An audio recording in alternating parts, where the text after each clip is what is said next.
It's a great privilege also to welcome our guest lecturer this evening, Professor Bill Newsome, who is Professor of Neurobiology from Stanford University, well known for his work in cognitive neurosciences, also a member of the US National Academy of Sciences, has won numerous prizes, which I won't even attempt to list this evening, so I don't want to take his time. So we're delighted that he's able to be here despite a slightly difficult journey, but no volcanoes this week, thankfully. So it's good that he's here and good that you're here as well. So this evening he's going to be speaking to us on the topic God, Brain, and Mind. It's a pleasure for me to be here back at the Faraday Institute after an absence of 3 years. I certainly enjoyed the last time I was here, and I look forward to this visit. And as Dennis says, I was only fighting weather this time rather than volcanoes, so I arrived not when I expected to, but I arrived at about 2 o'clock this morning, and I'm in fine shape, so I hope you are too. I hope we have a good time this afternoon.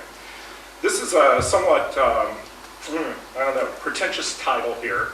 God, Brain, and Mind, and I think that if I were going to give a subtitle that will tell a little bit more concretely what I intend to be talking about, it would be this. It would be about science and religion and the causal status of mind.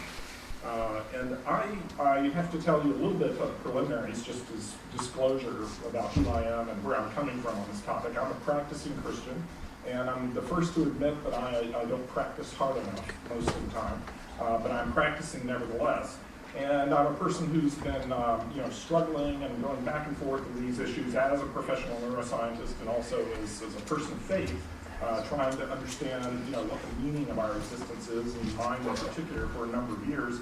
And a lot of the things that I'll present today come from ruminations that have collected over years, but also from new sort of insights or things that I've put together. I hope they're insights from numerous conversations over the last 10 years since I first kind of began speaking publicly on this topic, including some of the conversations I've had at the Faraday Institute. I will sort of, in a standard talk that I give on this topic, I try to hit 3 basic topics. The interaction between religions and findings of science. It's kind of common these days to think sometimes that science has made religion irrelevant. The things that we found out about science, the actual findings of science, contradict religion, therefore we should throw religion overboard and believe in the findings of science. And I won't have a lot to say about that today because I think it's fairly well-trod ground, and people have spoken here at the Faraday who can address this much better than I can. But I will just say that I don't find that to be true. I find that scientific discoveries like the Big Bang are actually remarkably consonant with religious faith in saying that there is a beginning, a moment of creation to the world. I think that the theory of evolution by natural selection is not a big problem for religious faith as long as we don't take the creation stories literally as a scientific description. Sometimes it's thought that mechanisms of random chance, such as in mutations, are inimical to the purpose that we ascribe to the universe from a religious point of view, but I don't think that. I think that we use random events for purposeful ends all the time. We do it in my own laboratory. That's why people get paid great sums of money to program really good random number generators, because we put them to useful ends all the time. So I don't really think that there's any big problem with religion and the findings of science. Religion and the assumptions of science, however, the habits of mind, there's tension there frequently, and I do want to say a few things about that at the beginning of the talk today, because this is something that I find comes up over and over again in my own conversations with students, with faculty colleagues, with people, lay people who are not scientists but still read a lot of science and do a lot of science and think about science a lot. So I will spend the first 15, 20 minutes or so talking about that. And where I really get into the meat of the thing as far as neuroscience is concerned is in this last section here, causality, explanation of the brain. When we think about the brain, when we think about human behavior, what counts as a cause? That's going to emerge as the really key question, and that'll take up the bulk of the talk. So let's go sort of to religion and the assumptions of science. And the fundamental observation that I make over the years is that tension can occur between religion and the working assumptions of science, everyday science.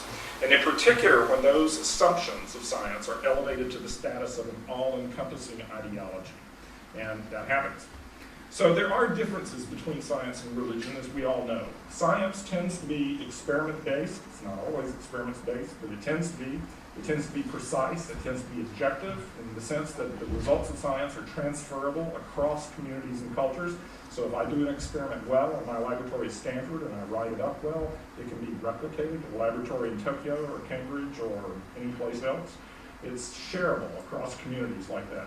Whereas religion tends to be more holistic, it's a greater dependence on intuition, and it requires commitment in the absence of proof. Now, I don't stand these two things up in absolute contradistinction to each other. Science requires faith. You have to have faith in the rationality and orderliness of the universe in order to get out of bed in the morning and do an experiment. And religion is not wholly personal and intuitive. Most religious people practice their faith within a community, and there are checks and balances within the community. But still, there are real differences here. And when I talk to some of my professional colleagues sometimes about these sorts of things, the question that arises is, well, why even go there? Why even go to religion? Why not just stick with science? And this comes up in all kinds of ways. One of my colleagues, we were having a very good conversation actually about these kinds of issues, and he's not a religious person at all. And finally he looked at me and just peered and said, I just don't understand how you get there. You must use a different part of your brain when you do that. See, that's a neuroscientific question. It all comes back to neuroscience in the end. And I also have people express surprise sometimes, people in my lab who I've talked with a bit about such things, because I have very high standards as a scientist for what I'm willing to believe. And they're amazed that I'm willing to believe certain other things based on less proof than I have in science. They say it's almost like two minds. I had postdocs say to me one time, I don't get it, Bill. This is so different from your normal way of thinking. And of course, what he meant by normal was my scientific way of thinking. And so I come up against this so often that the discussion that I want to have here for a few minutes is regards this part here, that importantly, the religious mode of thought, I'll say religious, but it's really a more holistic and intuitive mode of thought, and belief is a normal and necessary mode of evaluation and decision-making in real life for all of us. So I have heard scientists say when someone, topics of faith or religion come up, I've heard scientists say, oh, no, I'm not religious, I'm a scientist, okay? And my point here is going to be that the religious mode of thought is a normal and necessary mode of evaluation for all of us. Well, what do I mean? Well, I'll say what I mean by that, but I want to contrast this with the scientific mode of thought, which is quite peculiar. I'm going to argue it's applicable to a rather narrow range of experience, and it's generally practiced by a rather small community of professionals.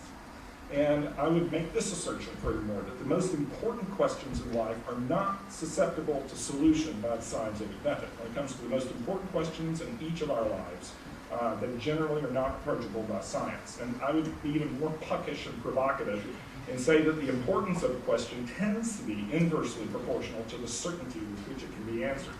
Now, that's not always true, okay? I think that survivability of life on this planet is an important question, and science is going to play a really big part in that. But in general, I think that the importance of the question is inversely proportional to the certainty with which it can be answered. Well, what does he mean by that? What do I mean by that? Well, here's an example of a question that you can't go in a laboratory and answer. Is it better to live or to die? Now, that's a real question for people who almost all of you know at one time or the other. And it's an important question. It may be a real question for people in this room. And it's not a question that we can go in a laboratory and do science on and get an answer to. That simply is existential for all of us, and science has nothing to do with that answer. Here's another one, less perhaps existential, but still important. Should I pursue a professional opportunity elsewhere in the country at the cost of uprooting my entire family, my kids, school, whatever, all of whom have their own independent lives? And again, we can't go into a laboratory and do an experiment to get an answer to that question. And the short reason why for these things are so momentous in life is we can't do the controlled experiments. We can't run that tape back and take alternative decisions and play them out on all the ways that you would like to see it played out and get a rigorous answer to that question of what's the best answer to that question. That just isn't happening for most of the important decisions in our lives. And at the risk of beating a dead horse, and I find that sometimes I have to beat a dead horse to get some of my colleagues at least to think seriously about this, here's another one. Should I marry this particular person? A lot hangs on this decision, right? All of you who've been through marriage, and those of you who've been through a divorce, know that this can be one of the momentous and meaningful experiences of your life, and it can also bring on great tragedy and great sadness in your life. And in general, in making a decision like this, we think hard about it, right? We get the evidence that we can get. Something about your potential spouse's family background tells you a lot. Your experience with them during a courtship, trying to make decisions together, going through difficult times together, you acquire data, you think as hard about it as you can, you think rationally as much as you can. But in the end, if you wait for scientific proof, of that kind of quality, that this is the person that you should marry or not marry, it will never happen, right? It just won't happen. This is not a decision that's susceptible to that kind of approach. And to put the thing simply, I would say this is the human condition. It's life, and our most consequential decisions in life have little or nothing to do with science. And this is true for everyone. It's true for everyone in this room, and it's true for my scientific colleagues. And so that's why I get this reaction, this irritation reaction when people say, oh, no, I don't have anything to do with that, I'm a scientist. Okay? Because the truth is that all of us are doing this kind of seat-of-the-pants epistemology, making this kind of seat-of-the-pants decision-making, and a lot is at stake, and we're doing it all the time, every day. And I think for all of us, the real question is, rather than sort of parsing ourselves into science, religion, whatever, the real question for all of us is there an ultimate source of meaning and value in the universe? And if there is, what is it? So I would say that the religious quest involves the same sort of reasoning and thinking and acquisition of data as the marriage example. We have sources of evidence. We don't check our minds at the door. We have primary experience in the religious community. There can be some good there can be some bad, frequently some of each, and we have to sort out the wheat from the chaff. There's the testimony of people who have gone before us through the centuries, and older people, companions in our own lifetimes. And there's the critical reflections and critical thinking of fellow pilgrims or searchers that I meet along the way. But in the end, this kind of evidence is not compelling in the scientific sense of the word. Faith accompanied by commitment is essential, and the stakes are really high. Your life is at stake here, and the deepest, most meaningful things in life are at stake here. And this kind of epistemology is very different from the scientific kind, right, where you try to prove one thing, and then you deduce, and you induce, and you build this sort of pyramid of knowledge. But this is much more like a web. It's much more like you put your foot out and test the ground and see if it holds your weight. And if it holds your weight, then you go on to the next step. And this kind of epistemology, the writers of the New Testament knew a lot about.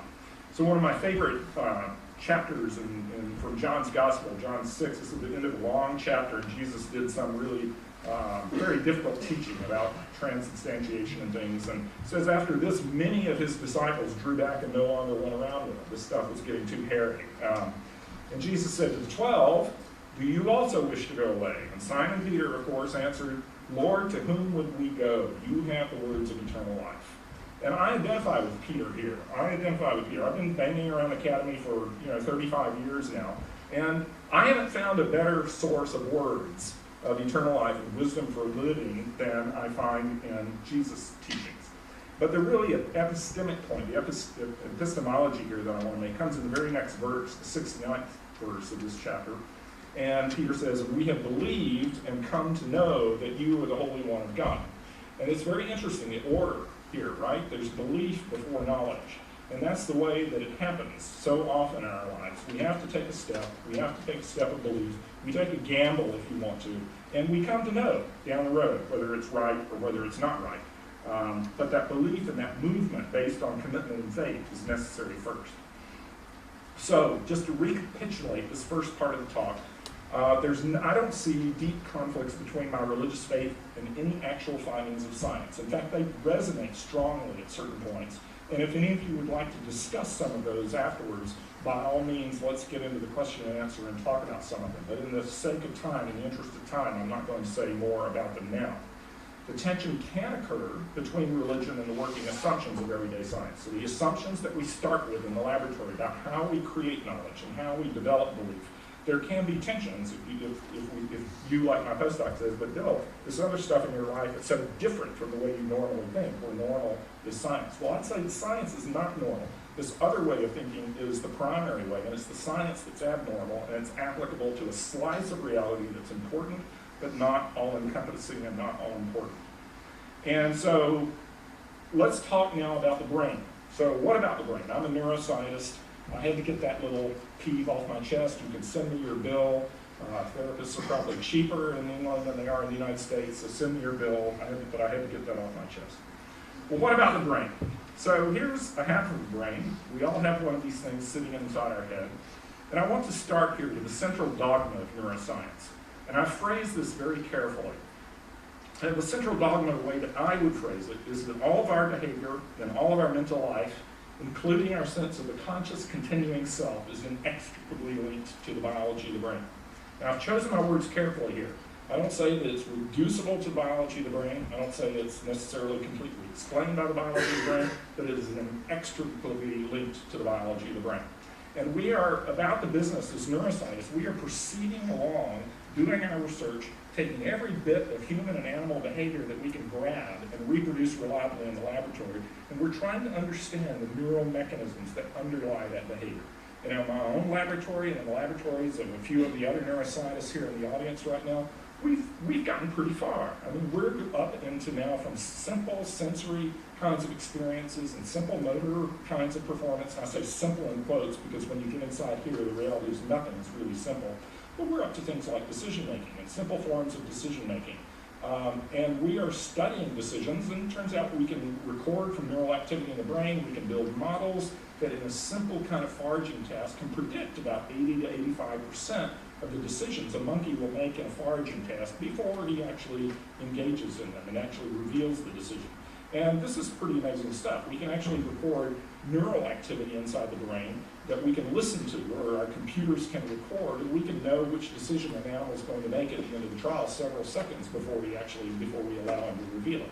So we're getting into territory now where we're in cognitive neuroscience. We're actually looking at the neural basis of pretty high-level cognitive functions. And we're rolling merrily along with this, and sometimes you'll find neuroscientists in the lab or over lunch kind of talking about where does this all end, what does it say about what it means to be human, but not typically. We don't really talk about that kind of stuff very much. It usually takes an undergraduate who hears one of my lectures in an undergraduate course and pops the question, what about free will? Okay, this is not the kind of thing neuroscientists tend to talk about over lunch or dinner or even beer that much. But it's an important question because this goes to our internal sense of what it means to be human and what kind of control we have over our behavior and what kind of choices we're really able to make, and where does the line get drawn between voluntary behavior, where we have some control, and involuntary behavior, which we all know surrounds us all the time.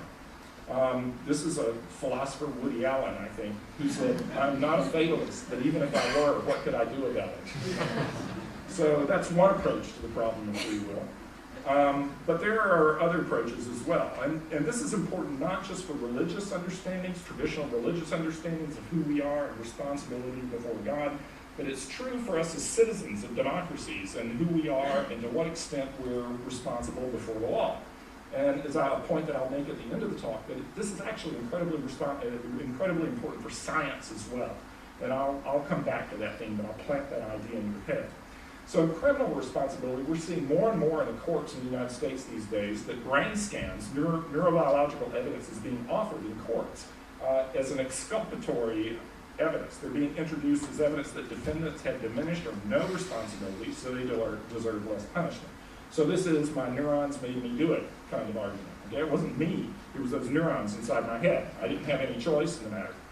Now, this is not a new issue, right? We've had issues about responsibility before the law for years. This is one really interesting example. This young man, Charles Whitman, was a ex-Marine Corps veteran and an undergraduate at the University of Texas in the 1960s, and probably none of you have ever heard of him. I'd be surprised if anybody has. Any of you Americans? Anyone heard of him? He was the Texas shooter, the Texas sniper in the 1960s who climbed to the top of this tower at the University of Texas, way up there, and opened fire with an automatic rifle, and he killed 14 people and wounded 38 others before he was stopped. Before he went into the tower, he actually killed his wife and his mother with a hunting knife, not even with a gun. And the most remarkable thing are the diaries. He was a diary keeper, and the most remarkable things were the diaries that came to light afterwards. And to my mind, these are some of the most provocative writings that I've seen in the whole area of mind, brain and control of behavior. And I'm willing to bet that no one in this room has read these things. They're available out there on the internet if you want to read them. This is an excerpt from Charles Whitman's notes that I got from Walterson and Armstrong, who's a professor of philosophy at Duke. Whitman says, several days before climbing the tower, he says, lately I've been a victim of many unusual and irrational thoughts. I consulted Dr. Cochran at the University Health Center and asked him to recommend someone that I could consult with about some psychiatric disorders I felt I had. I talked to a doctor once for about 2 hours and tried to convey to him my fears that I felt overcome by overwhelming violent impulses. After one session, I never saw the doctor again. And since then, I've been fighting my mental turmoil alone and seemingly to no avail. After my death, I wish that an autopsy would be performed to see if there is any visible physical disorder. And then from another entry, it was after much thought that I decided to kill my wife, Kathy, tonight. I love her dearly, and she has been a fine wife to me, as fine a wife to me as any man could ever hope to have. I cannot rationally pinpoint any specific reason for doing this. And Charles left another note with the body.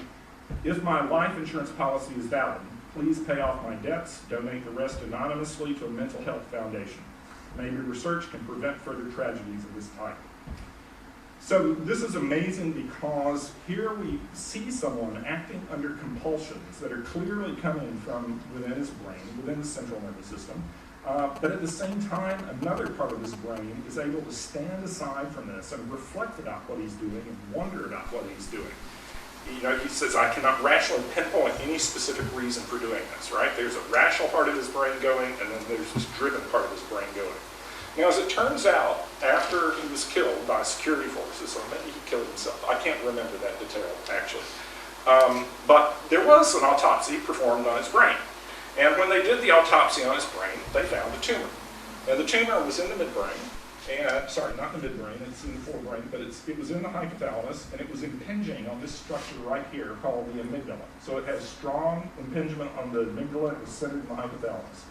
These are two structures that are part of the limbic system, a system within the brain that is known to be involved in the control of emotion and the control of emotional reactions to events in the world. And what are the odds of this? That this guy who became a killer and who was struggling with this mental and emotional turmoil, what are the odds that you're going to go in there and find that amygdala with an actual tumor? Now, we don't know that that was a causal factor, but the probability of this seems really vanishingly small. It seems very likely that that tumor was a causal factor. So in the end, you ask yourself, would that have been some kind of exculpatory evidence? Of course, today we can look for tumors like that with MRI. You don't have to wait for autopsy. But it raises the question, where is the line between control, where we really have control of our behavior, if indeed we do have any real control of our behavior, and the line between uncontrolled behavior? And it goes right back to that undergraduate question, how do we think about free will? In a day where behavior is increasingly understood to come from the operation of systems of neurons in the brain, how do we think about choice? And how do we think about control or lack of control of behavior? And it's an important question. So we come back to this question. And there are sort of a few ways that people think about these things, most of which I don't like. And I'm grappling with a different way and trying to read some stuff that maybe offers a different way of thinking about it. And I want to tell you about sort of ones that I don't think work too well, at least for me.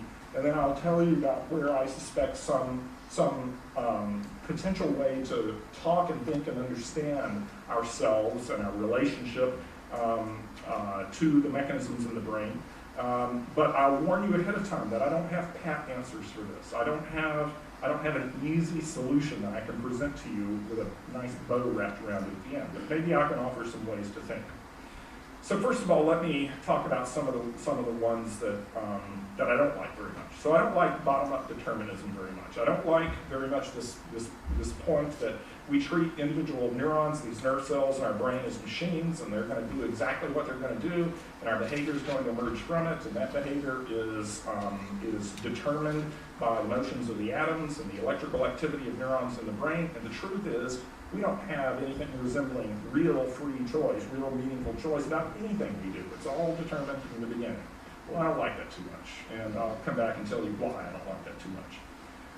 Some people, and some very smart people, and I think probably some people in this audience, think about the brain in terms of quantum effects, and that through quantum effects and the uncertainty and indeterminacy of quantum events, that there may be ways to think creatively about sources of human freedom at that level. Well, it's not very attractive to me, and I'm going to tell you why, but I'm going to do this humbly because I'm not a physicist, and I'll tell you why I don't think this, but in the discussion period, maybe some real physicists who think about this can tell me why I should be thinking differently. Here's another thing that I don't believe in. I don't believe that freedom means uncaused. So over and over again, when we get into these discussions of free will, what it comes down to is that if you can put your finger to a cause for some behavior, then it's not free. It's caused and it's not free. And the implicit equation there is that freedom equals uncaused. I don't believe that anymore. I think maybe once upon a time I did, but I don't believe that anymore. So what I think we have to think of, and where the solution to this problem is, in fact, I don't even like this term anymore, free will, because this equation that freedom means that there's no cause, that is so deeply ingrained in so much thinking that the truth is I don't even like to use the term free will anymore. This is what I like to use, self-determination or autonomy. So it's not a matter of whether behavior is caused. I think behavior is caused. And it's not a matter of what really counts is what counts as a cause and what cause is active at any given point in time. And what I want to think is that I have control over my behavior to some extent. I have some autonomy and I have some self-determination. Now, there's some behaviors I don't have any control over.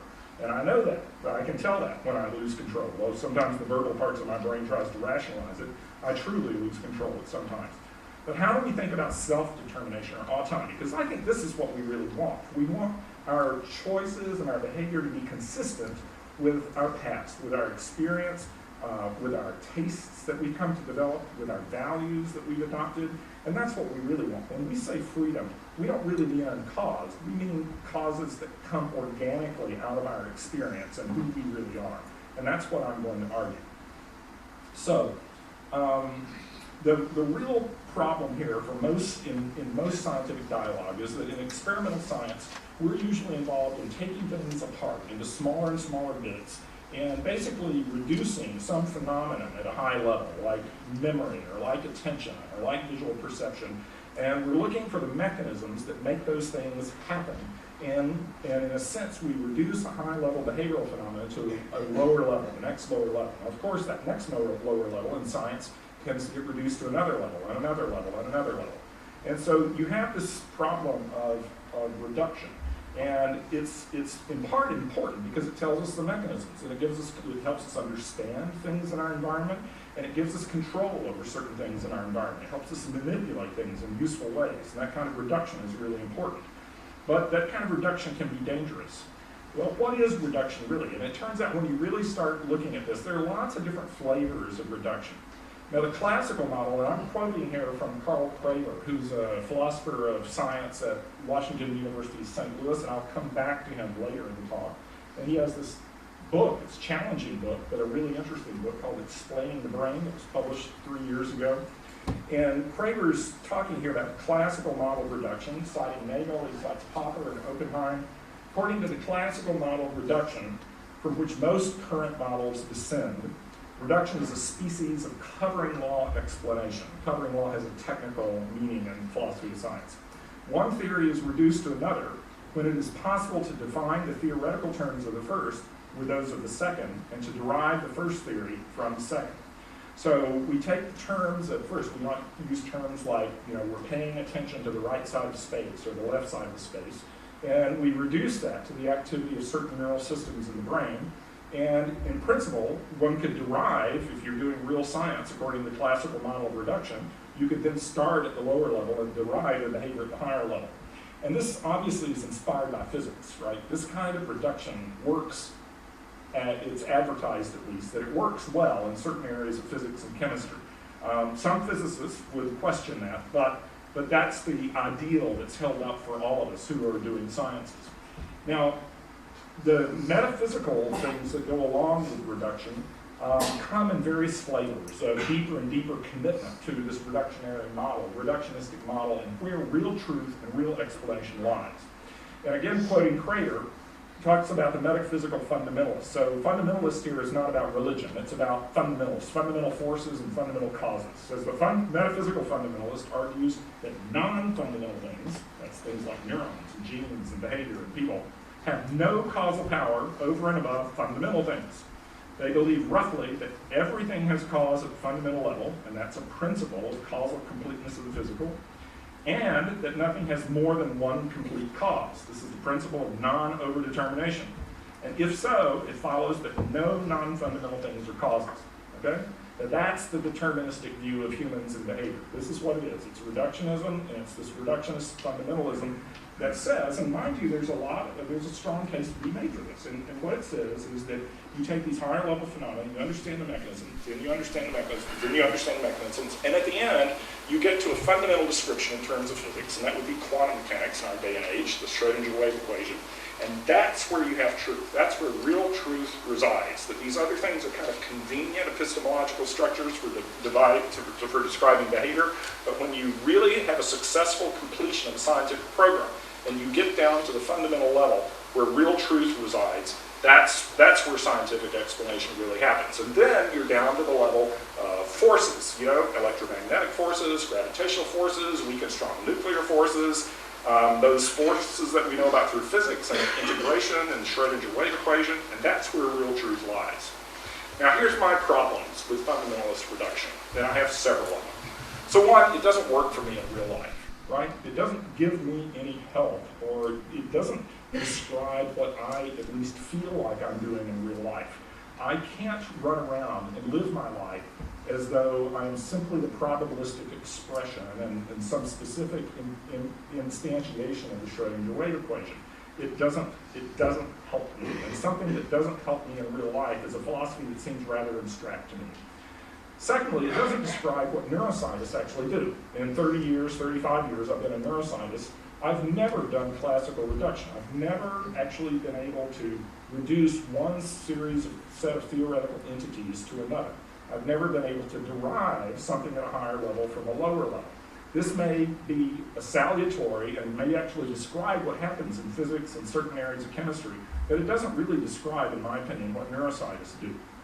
Then there's a regression issue. Whose fundamental level is really fundamental? In neuroscience, where I work, there's a very powerful lobby centered in the Howard Hughes Medical Institute, who pay my salary, of genetic fundamentalists, that when you reduce something to the genetic level, that's where real explanatory power lies. That genes are what the information of life is about, and when you reduce something to genetic explanation, then you've really got truth, and all this other stuff that people with electrodes and electrical activity are doing, it's okay, it's fine, but when you really get genes, then you have it.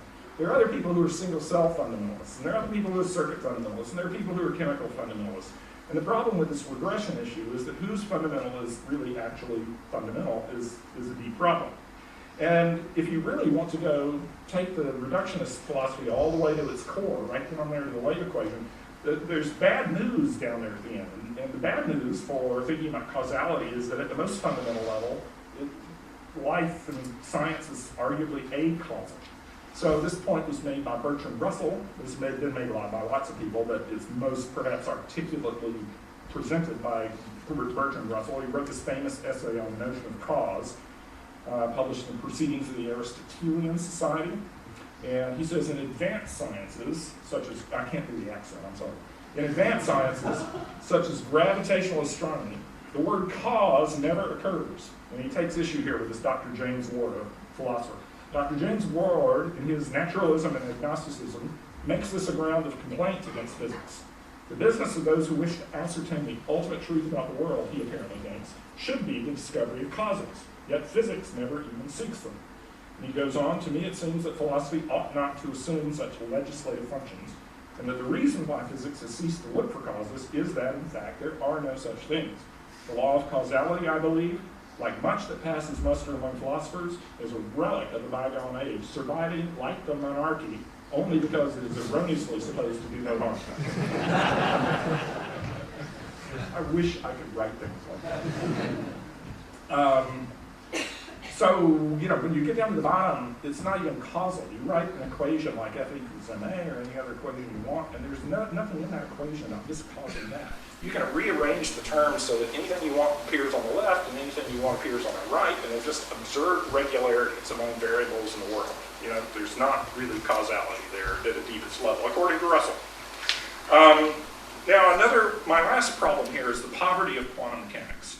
And I want to be careful here because I know there are probably physicists here and there are people who know a lot more about quantum mechanics than I do. And what I want to say here is that quantum mechanics isn't wrong, it's just impoverished. So if we undertake this reductionist enterprise and we think that truth really lies at the most fundamental level, we come up with a problem. We come up with a wave equation. That's our most fundamental theory of reality in the year of our Lord 2010. And in principle, if we were smart enough and had the resources, we could write a wave equation down that would predict the motion of every atom in this room for the next 10 minutes. Now, it would be a probabilistic prediction, right? Because quantum mechanics is inherently probabilistic.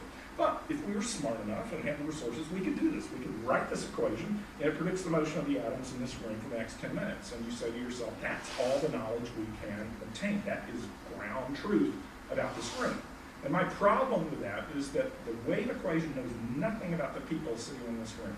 The wave equation knows nothing about Downing College. It knows nothing about intellectual interest. It knows nothing about hunger. It knows nothing about boredom.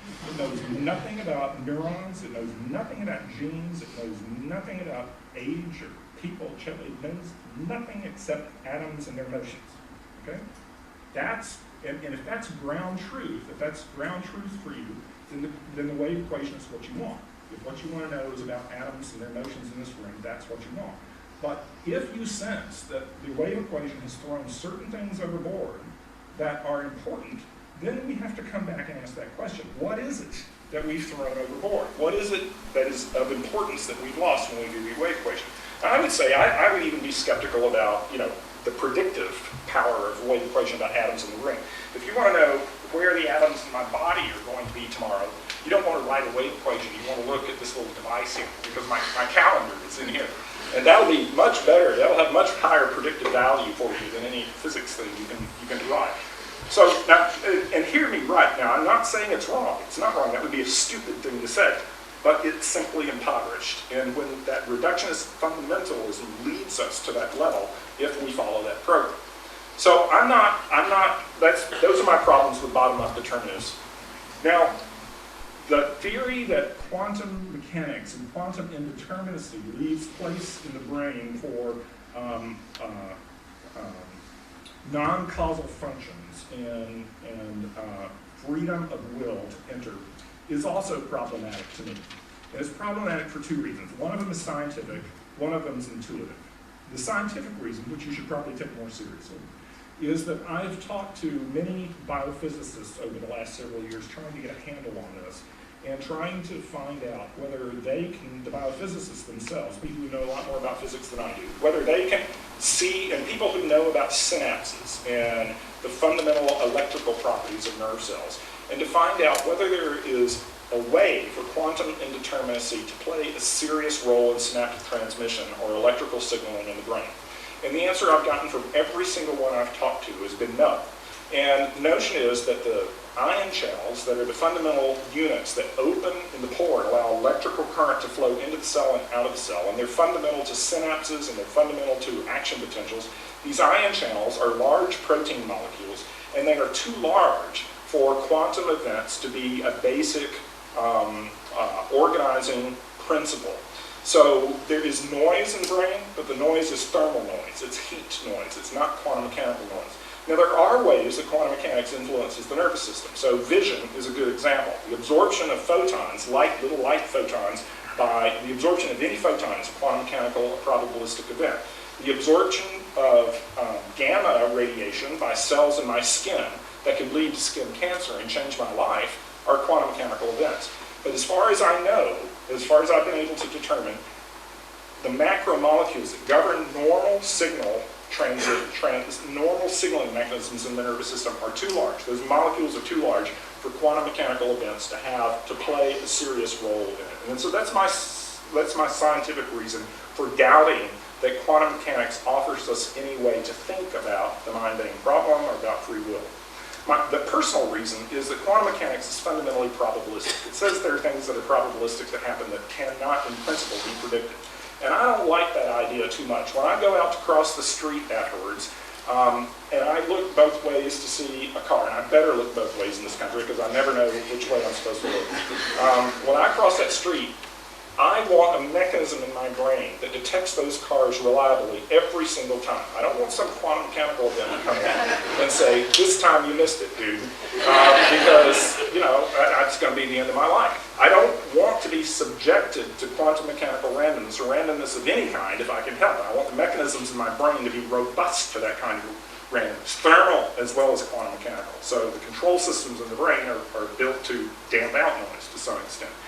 So that's a scientific reason for not being real fond of quantum mechanics. The intuitive reason is the one that I just gave you, and I have a couple of quotes here from that church one, but I just communicated the gist of those to you, so we'll just skip that. And I've already said that I'm not really attracted to this freedom equals uncaused thing. And a lot of it is because of this central dogma of neuroscience, that our behavior is inextricably linked to the brain, and there are causes inside the brain. So I'm not wedded to that, and what we really want to get to is this self-determination or autonomy. Well, what the hell does that mean? How can we possibly think about that? And here's where I just want to leave some thoughts about possible ways of thinking about this in the future. And the key issue in my mind, and this is critical, this goes to the heart of the matter, is what counts as a cause. Are causes only legitimate to think about at the fundamental level in terms of forces of physics? Or are there, in fact, causes, legitimate ways to think about cause throughout a hierarchy of mechanisms? Now, this is something that I take just to be obvious. I don't take this as a controversial statement, and it's not an answer in and of itself, but I take it as obvious that wholes are more than the sum of their parts, and they are more than the sum of their parts by virtue of the organization of causally interacting components. Wholes have causal powers that parts do not. I have the causal power to kill somebody in this audience. That's real causal power. A lion has the causal power to kill any of us. A table has the causal ability to support the weight of any amount of food we want to put on it. Those are real causal powers, and they're causal powers that belong to the organized system, not to any parts. So you can take my body apart into its organs or into its cells, and it loses the causal power. The organization is the critical thing that endows causal power. It's the parts and their organization. And this kind of organization is important, and I don't see it emphasized enough in this literature. Organization is actually critical to me. It's the logical sequence. If you think about any kind of piece of music that you're familiar with, like, and I know this is not a culturally appropriate choice, but like the Star-Spangled Banner. The Star-Spangled Banner can be realized at any given instant in time. It can be played on a violin, it can be played on a piano, it can be played on a horn, it can be represented as notes on a sheet of music, it can be represented as electrical disc files on some disc somewhere. It has a physical instantiation. But the Star-Spangled Banner, when you come down to it, is not its actual physical instantiation on any piece of paper or on any piece of music or on anybody's memory.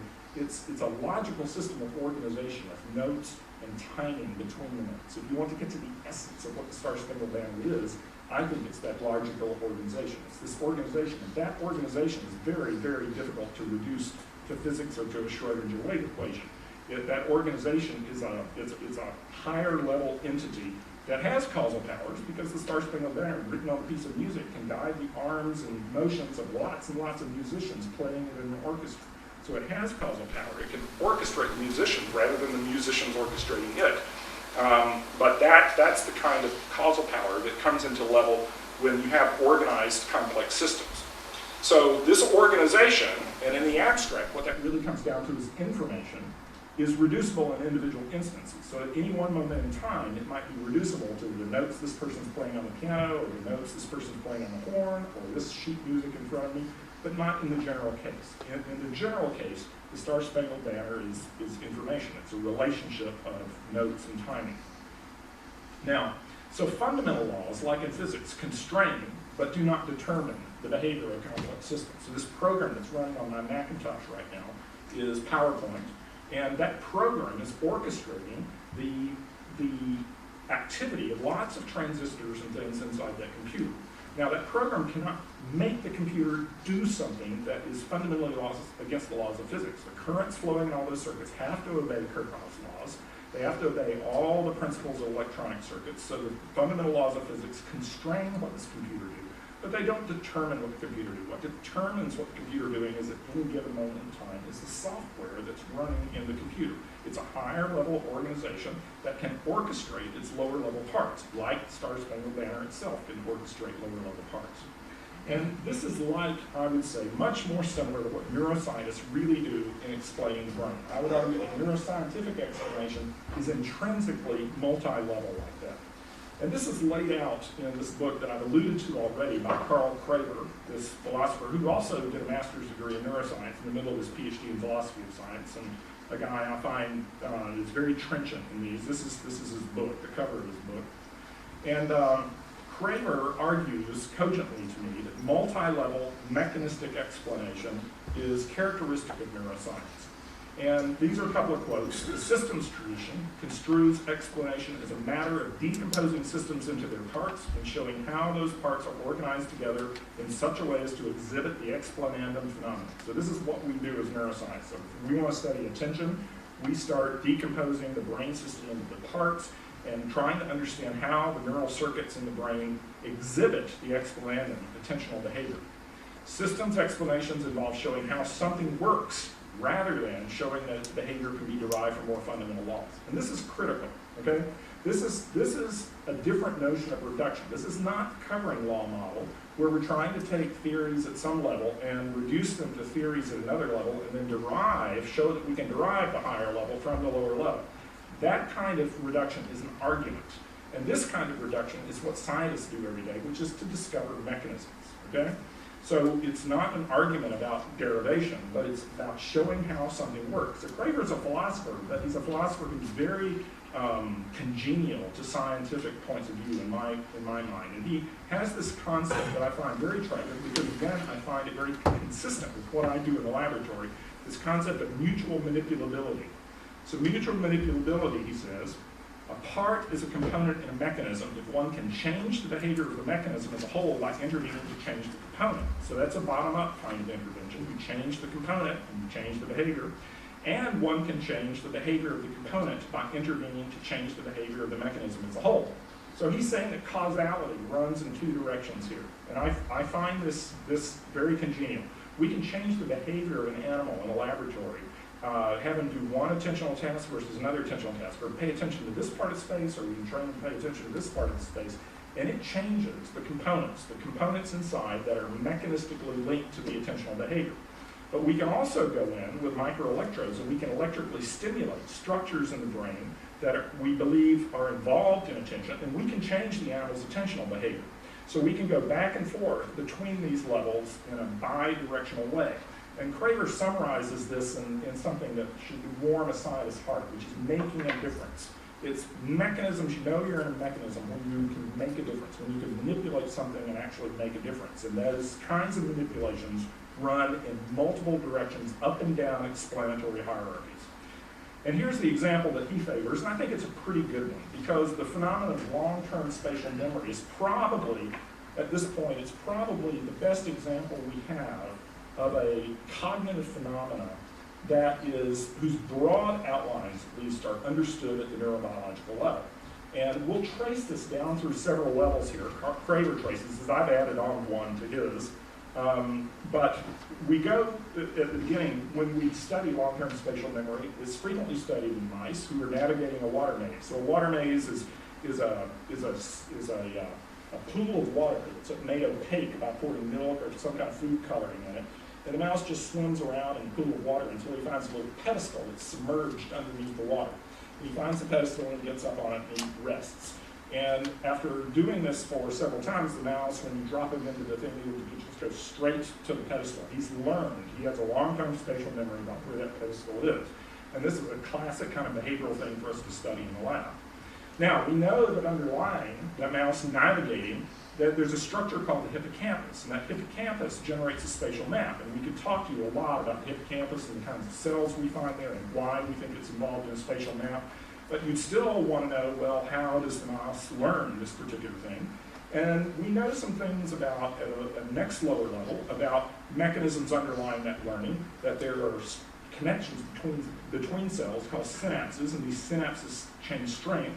And a particular experimental paradigm that's studied a lot by neuroscientists for this changing strength, that's the deep mechanism underlying memory. It's called long-term potentiation, or just LTP for short. It's just a way for cells to change the strength of the synaptic connections behind them. And we know a lot about how LTP is actually accomplished at the molecular level. We know about these different receptors that are critical for the LTP phenomenon.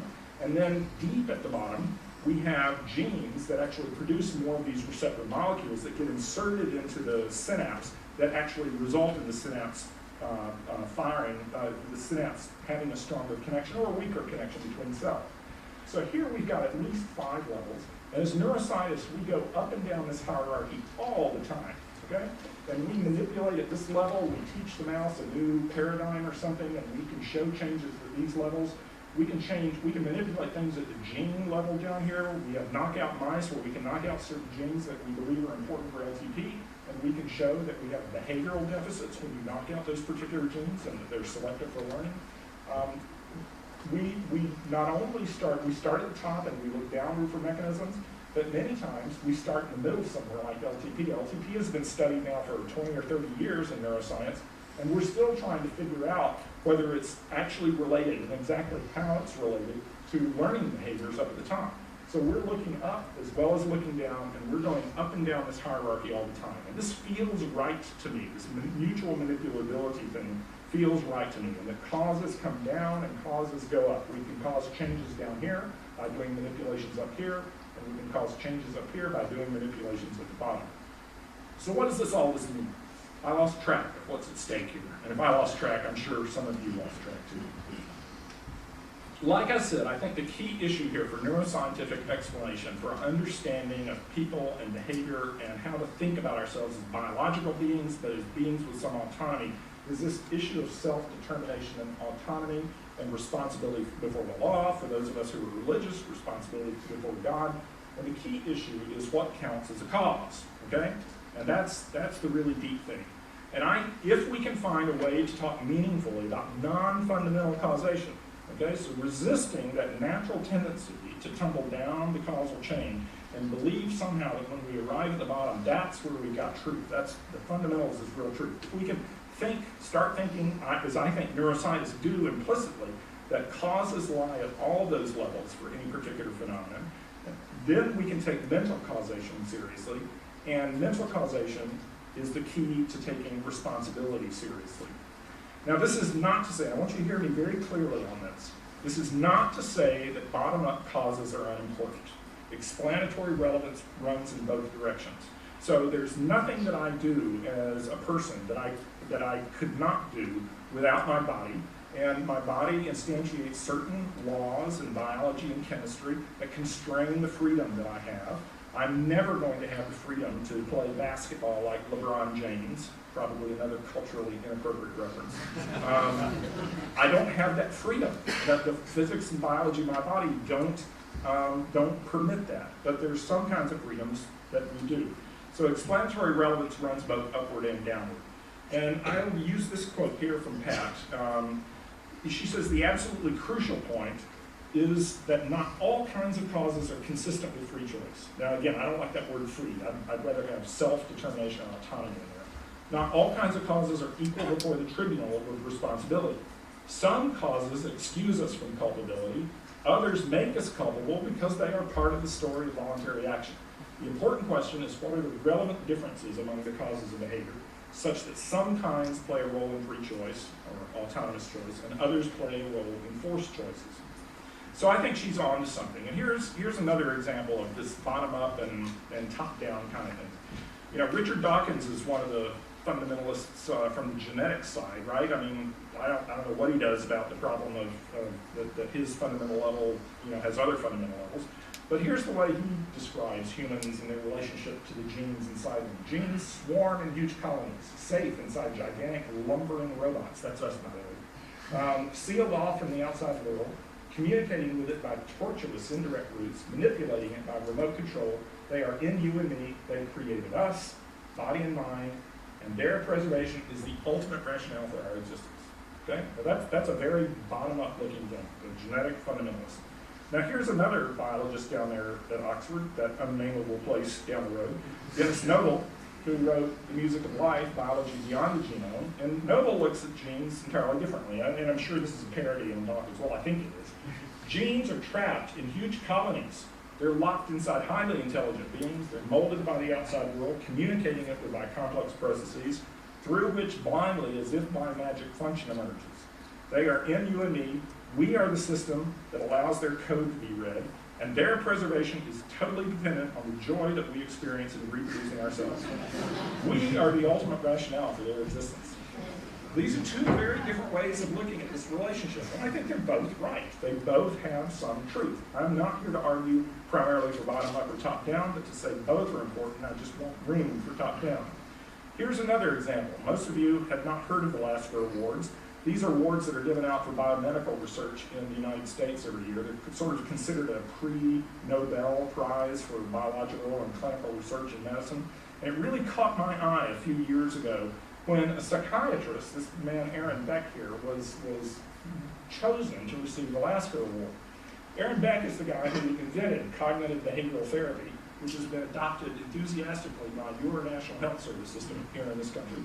And the reason why Aaron Beck won this prize is that scientific studies have shown, in New England Journal of Medicine, JAMA, I have the references if you want them, that in treating a really hard cases of depression, cognitive behavioral therapy in combination with drugs, with meds, with antidepressants, is more effective than either alone. Okay, that's an important observation, right? Because psychiatry used to be about therapy, but in the 1980s, 1970s, we had this biological revolution where you treat mental illness with drugs, okay? And psychiatrists became little more than prescription writers. The motto of a guy in my lab who's in psychiatric training to be a psychiatrist, his motto was, leave no receptor unoccupied. That was his answer. Okay, but here we come along into the 2000s, and we are demonstrating that the therapeutic approaches in combination with meds are more effective than either alone. Now, this is bottom up and top down, right? The bottom up intervention is giving the prescription, giving the drug. You modify the neurotransmitters and you modify the receptors very deliberately and very intentionally. You're going in there and mucking with the low-level mechanisms, and it has real positive effects. But what we know now is that top-down intervention is part of the equation to a real treatment. And in cognitive behavioral therapy, what you really try to do is change the patient's beliefs about the world and their patterns of interaction with the world. And that we call this cognitive restructure. You're going into the system that is a human being, and you're operating at a very high level. You're trying to change their beliefs. And in short, beliefs matter. Okay? Beliefs have strong causal influences. They're very powerful things in our culture and our society. So finally, a guy who knew this very well, this sort of systems approach to causality, is this guy, Leo Tolstoy. And he wrote this book, which some of you have read, War and Peace. And in one of the climactic scenes of War and Peace, the protagonist Pierre is facing a firing squad in Moscow, right? And he's sitting there, all these wild thoughts going through his mind before he's about to be shot. And he's trying to think, who was it that had actually sentenced him to death? He was trying to find the locus of causality here. And he was convinced it was not those guys in front of him holding the gun, because they didn't know him. Probably they didn't want to be there. They just assumed be doing something else, shooting him. And he found it hard to hold the locus of causality in the fingers of the men who were going to pull the triggers. And he was trying to think through the long chain of events that got him to this point. And what he concluded, what Tolstoy writes, is that it was a system. The causality was in the system. It was the pattern of organization that was set up. It wasn't any little piece of it. It wasn't any little subcomponent of that mechanism. It was a system. It was this concurrence of circumstances. So, I would conclude here by saying that understanding the nature of human freedom, or human autonomy, if we want to use that word, is the most important problem facing the neurobehavioral sciences. Others are up there. Finding a cure for Alzheimer's is up there. But I think the one that has the most long-term implications for our society and for our understanding of ourselves is this problem right here, understanding the nature of human autonomy. And here's the last little twist I'm going to put in here. I've talked about how this is important for religious understanding of humans and our responsibility. I've talked about how it's important for our legal system. But here's the thing is that it's also important for science itself. I don't see how we can take science seriously unless we can find some way to think creatively about non-fundamental causes and autonomy. And I'll illustrate this with this quote from J.B.S. Haldane, who was a mid-century British geneticist, a very famous one. Haldane says, if my mental processes are determined wholly by the motions of the atoms in my brain, that's the fundamentalist point of view, I have no reason to suppose that my beliefs are true. And hence, I have no reason for supposing my brain to be composed of atoms. So, his point is, and I think it's a good point, how do we even think about truth? We scientists who pride ourselves on searching for truth and getting to the fundamental reality of things, how can we even think about truth if everything that we're doing is bottom-up determined by blind forces of motions of atoms? And that's the kind of thought that I want to leave you with, and leave you with this notion that for neuroscience and for us integrating neuroscience into our view of who we are as people living in society with each other, living in community with each other, and living as responsible beings to each other and to God, this is an important problem to solve. And so I would just close by, that was that was the close. That was the punchline. That this is an incredibly important problem to solve that I do not have, as I said, pat solutions. But maybe some of these ways of thinking are ways that we can use going forward. So I'll stop there, and we'll have some question and answers. But thank you very much for your attention and for your patience with me.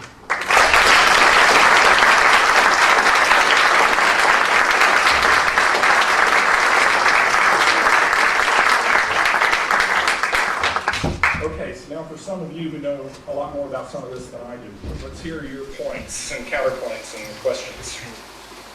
Okay, so we'd like to kick off first with the first question. So I'm trying to look up into the bright light. So I wave hard if I don't see you. You wave an arm. So something again kick off. Should be enough there, I think, to stimulate some stuff. Thank you very much. Over here. Thank you. Sorry, there's a mic coming around here. Can't you argue that can't you argue that all the elements of the system can be formalized with equations that link them all, and even feedback loops that link so the external cause to the minor event, whatever it is, and all of that gets formalized, and ultimately it's just our ignorance that means we don't know how to formalize them, and it's fallacious to be as polite as possible to put God in the place of that ignorance.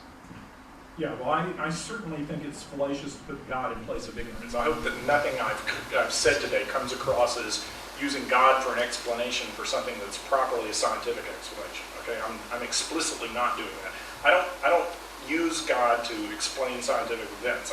I need God for meaning in my life. Okay, so let's make that very clear up front. But your main point that you made about higher levels of interaction, such as feedback loops, I think those are incredibly important, okay? And feedback loops is one of those things that I don't think can be reduced to fundamental laws of physics, ultimately. We can't write the Schrödinger wave equation that captures the meaning of the very term feedback loop, all right? So feedback loop is one of those elements of organization. And we have tons of feedback in the nervous system, all up and down those causal chains that we go up all the time. And that is an element of the organization that makes the whole more than the sum of the parts and gives the whole causal powers that the parts individually don't have. So those feedback loops are incredibly important, and we can write equations at their level, okay? But when we try to go down level after level after level in search of fundamental truth at the bottom, we lose the whole concept of feedback, I think. It's just atoms and their motions. So somehow, as strange as it seems, we have to find ways to take feedback loops and their quantitative expression in equations and what they do. We have to try to take them seriously and give them and grant them the causal status that they deserve. That's key part of my whole argument here. Please. Yes. We have the mic. So.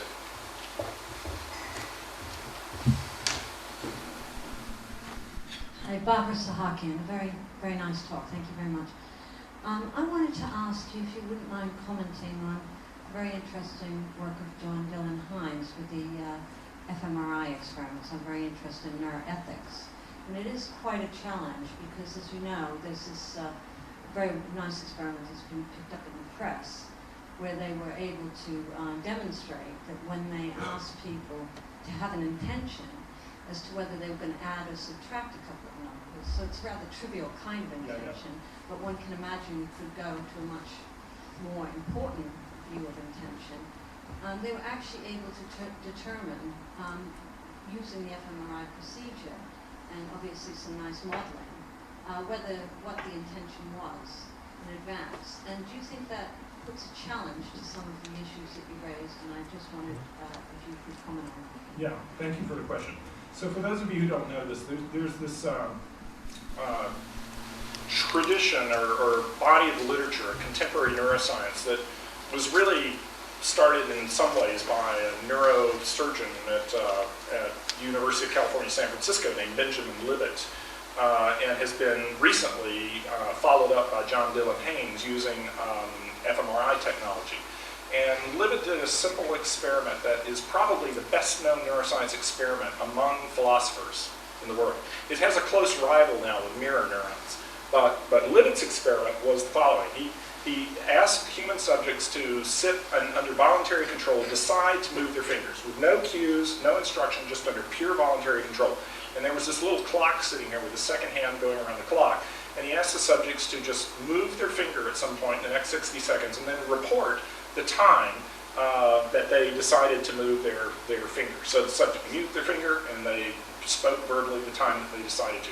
And what Libet found, doing EEG recordings from the head, is that there's this potential, well known to neuropsychologists, called the readiness potential, I forget the German name of it, that actually preceded the subject's identified time of the conscious decision by a few hundred milliseconds. And John Dylan Haynes, in some of his recent literature, says that he can predict some of these things minutes ahead of time, which you better be able to do if he's using fMRI, because fMRI doesn't have the time resolution in seconds. So this has been, the implications of this that philosophers care about is that what it means is that consciousness, the conscious decision by the human subject, does not have causal power about when to move the hand. That the brain has already started working on this decision, and the brain has already made this decision because these brain events precede the conscious report by several hundred milliseconds. And the notion is, in these, that the consciousness is kind of along as a rider on top of the causal events inside the brain. And that's why it's so much discussed in philosophical circles. So I'll say two things about that. Number one, in Libet's experiments, there are things that don't satisfy me yet in their modern reincarnations, don't satisfy me yet that they are procedurally rigorous. So before a subject actually looks at the clock and reports the time of their finger, they actually have to reorient attention, pay attention to the clock. And that certainly takes time. We know that from psychological studies. And there are other issues like that. But it may be that even once you do the best controlled experiments possible, that this observation stands. And if this observation stands, it seems to say that at least for some kinds of choices, the brain is already working on that before you're consciously aware of it. In principle, do I have a problem with that? Maybe, maybe not. Some of the decisions that I make, I'm sure my brain is working on before I become consciously aware of it. And I don't take that as a damning view of consciousness. Is consciousness always coming along later, several hundred milliseconds after a bunch of neural events? I don't know that. And I don't know, you'll notice in this talk, I carefully avoided using the word consciousness. Because I don't understand consciousness very well, and I don't understand how consciousness, how systems of brain can become conscious, how bunches of neurons can become conscious. I once talked with Dan Schachter, the famous psychologist of memory at Harvard, just exactly about this notion. He said, well, you know, I don't care if I arrive on the scene a little late, as long as I get to play once I'm there.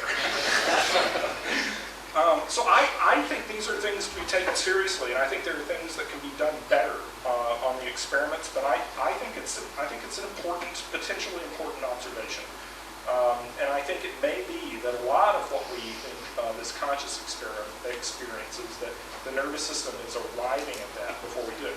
That still can fit under autonomy and mechanisms, the way that I have laid them out here, the way that Carl Prager does. For any of Prager's arguments and any of these things I've said about autonomy, it's important that the decisions that come out of my brain be based on my own experience and on my own values. It may not be necessary that I be conscious of them before the decision actually gets made. So I've deliberately left that consciousness thing ambiguous, and that's a little bit of a dodge of your question, but it's where I feel like I am, so I'm being honest with you. I mean, what do you think? Do you have? I think we'll need the mic for response. Thanks. I mean, this is one thing. There are people in this audience who thought a lot about these things. Well, I have thought quite a lot about it. I mean, at the moment, as you say, obviously they can't do it with the accuracy at the moment that one would really like to see, and also the rather trivial intentions, as you pointed out. But it does set the scene for what might happen in the future. It does. And I agree with you, it's a rather challenging aspect. I mean, I can tell you one thing about Haynes's experiments that procedurally are somewhat problematic. When you choose things like, even if you ask a person to choose randomly between two buttons, for example, it's very hard to generate random numbers. And what you actually do is fall into patterns. And if you fall into a pattern, that means that the current choice that I have, like if you're going 1, 2, 3 on one button and 1, 2, 3 on another button, if you're going 2 and 2, what that means is that my choice on this current trial depends somewhat on the choice that I made on the previous trial. And that choice in the previous trial, there's a record of it inside the brain. We know that. Okay? So if your choices are not random, it makes a lot of sense that there are going to be variables inside the brain that are correlated with the choice you're making on the upcoming trial. And those kinds of correlations are not necessarily deterministic, but they're in the brain. So all this kind of thing, this needs to be thought about and reasoned about very carefully. And it requires real, serious, hardcore experiments, but they're important topics. Yes. This is one of my worst faults as a speaker, is long-winded answers to fairly simple questions. So I'd like to know how what you've been saying interacts with some traditional kind of religious commitments. So you had this kind of dogma of neuroscience where the sense of self and all that goes with that is inextricably linked to the action of the biology brain. of the brain. Right? But then I guess there's the commitment that maybe a person dies or you die, but the self continues somewhere. Or also that there's some kind of personal self, in some sense, maybe God, who doesn't rely or isn't inextricably linked with a particular brain. And there's also the issue of the soul, right? Our traditional religious understandings are that there is a soul, and in certain traditions, especially in medieval Christianity, the soul was conceived as something separate from the body. And what do we do with that if all of our minds are linked to the brain, right? And what I do with that is that I still resonate to the religious concept of the soul in the sense that there is something central at the core of my being. But what I think it is, it's not like a non-material ghost lying in there just waiting to get out when I die. What it is it's the organization. I mean, I am literally the sum of my experiences and the sum of my aspirations and the sum of my values. I'm more than sum. I've got to be careful about that word sum. But it's the organization, right? It's really the organization. So let's do this thought experiment. If I could take one of the neurons out of my brain and replace it with a piece of silicon, a silicon chip that mimicked all of the connections that neuron had with all the other connections and mimicked its input-output functions, I'd still be me. I wouldn't recognize it. I mean, I'd find a way to power that silicon chip, right? And then you do that experiment ad infinitum to where I've gotten all the neurons out of my brain and it's just replaced by all these chips. Am I still me? I think I am, right? And what's happened? I mean, I've replaced all the parts, but I've maintained that organization and the information that's stored in that organization, okay? So I think just like the Star Spangled Banner has a whole bunch of different physical instantiations, and just like PowerPoint can run on a whole bunch of different computers, I think that there is no logical reason why the stuff that's really me there cannot be transferred to some other kind of medium, right? And futurists raise this all the time, that one day we're going to be free of these bodies, that intelligence is going to, you're going to be able to download yourself into a different medium that's much more durable than these kinds of bodies. And, maybe still be recognizably you. So I would change the language around. I wouldn't use soul in the medieval sense, but oddly, according to certain theologians, this sense of the word soul, where it's deeply embodied in the connections of your brain with the rest of your body, that's more faithful to traditional Hebrew understanding of personhood than to the medieval scholastic Christian understanding. So I think that these things are relatively straightforward to think about. Well, I think we'd love to. Can we just make this the last question, and then if we can keep pedigree, because time is Listening to what you just said about the soul, does it not follow inexorably? I'm not trying to be controversial. That when the body dies, the soul must die. Unless that information is transferred to some other medium, okay, which is the Christian doctrine of resurrection, right? I mean, if it dies, if I believe that if all the extant copies of Star Spangled Banner were to disappear, all right, it gets removed from all sheet music, from all computers, from all people's memories, it has no physical instantiation, but it goes away. Okay, it has to have some kind of instantiation in order to continue to exist. I think it's more than a single instantiation, but it's dependent on some instantiation to exist. So if we are to exist after death, if there's anything beyond these lives that we have now, something about that organization that's really us has to. Who am I to say has to? One way to think about it would be to say that that organization that's really us gets translated to another kind of being. And that's, I don't think that's inconsistent with the Pauline notion of spiritual body, for example. So I think you can think about it that way. In fact, if you want to push the metaphor, it's dangerous to push metaphors, but if you want to push the metaphor, you can think about resurrection. I mean, right, the promise of resurrection in the Christian tradition is not that we're going to be reproduced exactly like we are now, but that we're actually going to be in a different and better state than we are now. And the Star Spangled Banner or any other music, can be moved from a minor key to a major key, and yet still recognizably be the same piece of music, right? So maybe one way to hope about this is that you're recognizably the same, but you move from this minor key that you live in now to a major key. That's the promise. Now some of you like minor keys, right? So not to be too chauvinistic about this, but that's just a way to think of it. Now, this is all metaphor, right? Yes. I sort of feel we should finish with the national anthem, given the Which one? next one. Anyway, my subconscious has been sort of playing the idea of a drink for some time now. And finally, I think the time has helped to make the final free will decision. But I think we want to, first of all, encourage everyone, please, to start the drink if you can down below, browse the bookstore. But also, finally, let me just say thank you very much again to Bill Newsome for a fantastic lecture.